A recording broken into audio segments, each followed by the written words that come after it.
Sa iba pang balita, porsigido umano ang Pilipinas na ituloy ang paghahain ng written pleading sa International Tribunal for the Law of the Sea o ITLOS. Ukol po ito sa umano'y panghihimasok ng China sa soberanya ng bansa. Ayon po kay Philippine hired lawyer Paul Rachler, ang kaso ng Pilipinas pagdating sa jurisdiksyon at merito kung kaya't walang dahilan upang iurong ito ng ating bansa. Kaugnay po nito, suportado ni dating National Security Advisor Roy Logoles ang hakbang ng gobyerno na maghain ng protesta ukol sa panghaharas na ginawa ng Chinese Coast Guard sa ating mga kababayang mangingisda sa Panatag Shoal.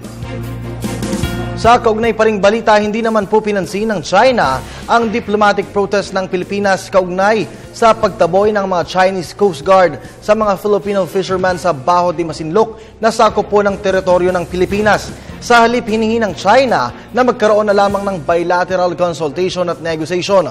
Ayon po kay Deputy Chief of Political Section at spokesman ng Chinese Embassy na si Zhang Hua, walang nilabag ang Chinese Coast Guard ukol sa paggamit nila ng water cannon sa mga mangingisdang Pilipino pagkat parte umano ng kanilang teritoryo ang Baho de Masinloc. Kaugnay po nito, humingi si Pangulong Aquino sa China ng paliwanag ukol sa misconduct ng kanilang Coast Guard.